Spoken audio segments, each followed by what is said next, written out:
Hello everyone. So finally 6 साल के बाद आपकी एएलपी की वैकेंसी आ गई है। रेलवे की तरफ से एक नोटिस जारी किया गया है छोटा सा, जिसमें क्वालिफिकेशन बहुत सारी चीज़ें मेंशन की गई हैं। मेडिकल स्टैंडर्ड, फिजिकल स्टैंडर्ड जो बोलते हैं वो चीज़ें मेंशन की गई हैं और बोला गया है कि हम जल्द ही यानी इसी हफ्ते हम स्टार्ट कर देंगे एप्लीकेशन लेना। ठीक है, नंबर ऑफ वैकेंसी बहुत ही कम है, आपको वीडियो में बताएंगे। तो सबसे पहले स्टार्ट करते हैं, आपका किस पोस्ट पे है?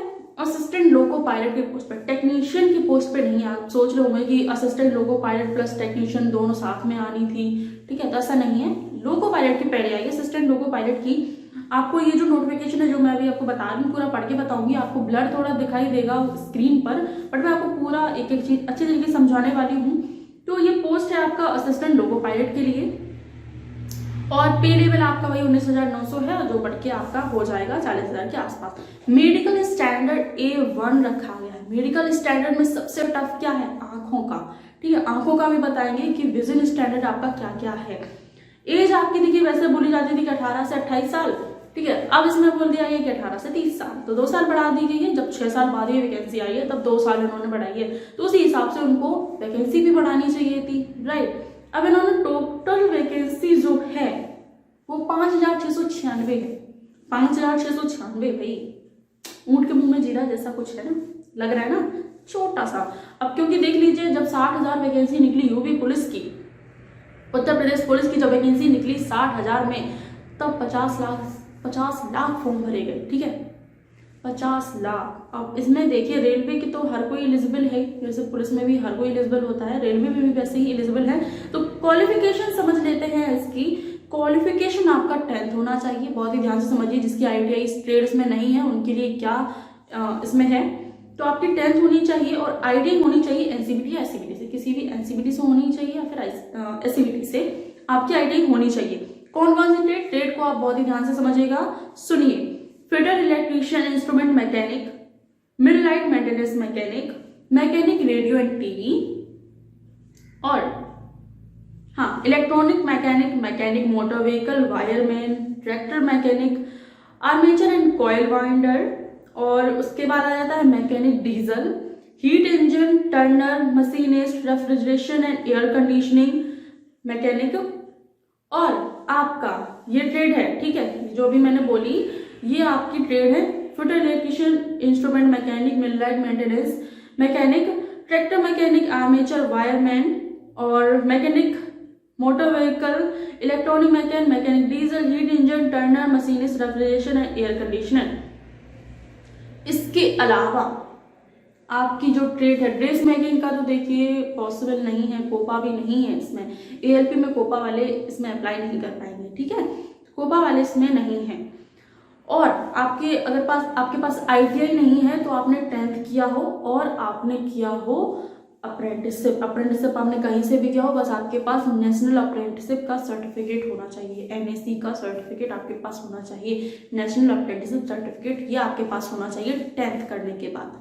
10th किया हो या 12th किया हो, मतलब ITI नहीं है तो 10th और ITI ये मिनिमम क्वालिफिकेशन है। बाकी डिप्लोमा डिग्री वालों के लिए भी यहाँ पर ये लोग एलिजिबल हैं। मोड ऑफ एग्जामिनेशन की बात की जाए तो आपके देखिए एग्जाम जब पूरा नोटिफिकेशन आएगा तब आपको बहुत ही अच्छे तरीके से बताएंगे, अलग से एक वीडियो बनाएंगे कि किस तरीके से आपको आपका एग्जाम होगा। CBT एग्जाम होगा, ये तो सभी को पता है, अब ऑनलाइन एग्जाम होने लगी हैं। विजन स्टैंडर्ड यहाँ पर देखिए बहुत ही क्लियरली दिया गया है।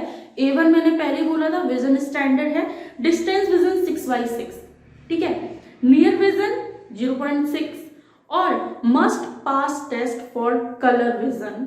ठीक है, colour vision, binocular vision, field of vision, night vision, mesopic vision, ये आपके इन मानक पर आपको खरा उतरना होगा। इसलिए इसका जो स्टैंडर्ड है, मेडिकल स्टैंडर्ड, वो A1 रखा गया, थोड़ा सा हायर है इसका, बस आंखों का है क्योंकि ये लोको पायलट की वैकेंसी है, तो इसके लिए आंखों का सही होना बहुत ही जरूरी है। चश्मा लगा है तो नहीं आ भर सकते फॉर्म, बाकी आप देख लीजिएगा।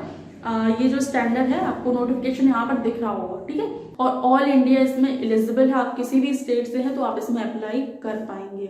ठीक है, स्टेट का कोई वो नहीं है, बस ट्रेड का है कि आपने किस ट्रेड से ITI की। अगर इनमें से जो मैंने अभी बोली है ट्रेड, अगर उनमें से आपकी ITI है तो डेफिनेटली आप इसमें अप्लाई कर पाएंगे। स्टैंडर्ड आपका जो मेडिकल स्टैंडर्ड है वो आप समझ लीजिएगा अपना। ठीक है, तो ये सारी चीज़ें आपको मैंने बता दी हैं। आई होप आपको ये समझ में आ गया होगा। और एप्लीकेशन इसके जल्दी स्टार्ट होंगे तो जल्दी इस पर वीडियो बनेगी।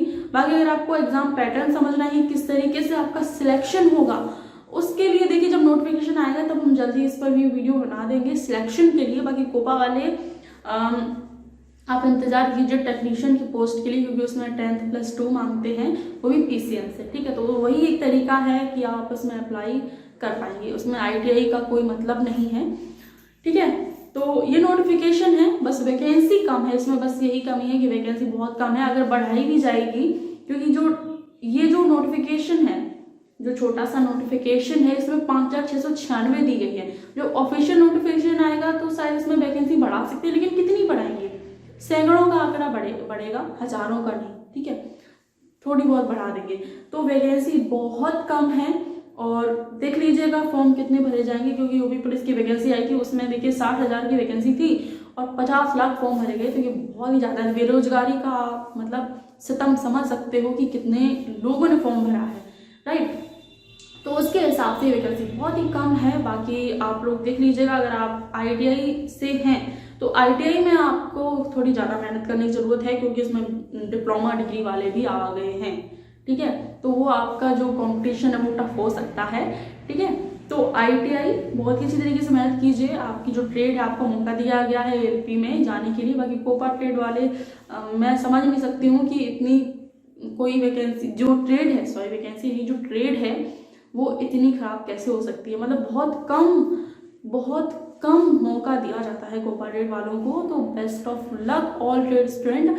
और हाँ, ऐसा नहीं है कि आप अभी ITI कर रहे हैं तो क्या फॉर्म भर सकते नहीं। जिनके पास प्रॉपर आपकी ITI कंप्लीट हो चुकी है वो ही फॉर्म भर सकते हैं। ठीक है, सब कुछ क्लियर है, आपको सारी चीजें समझ में आ गई हैं।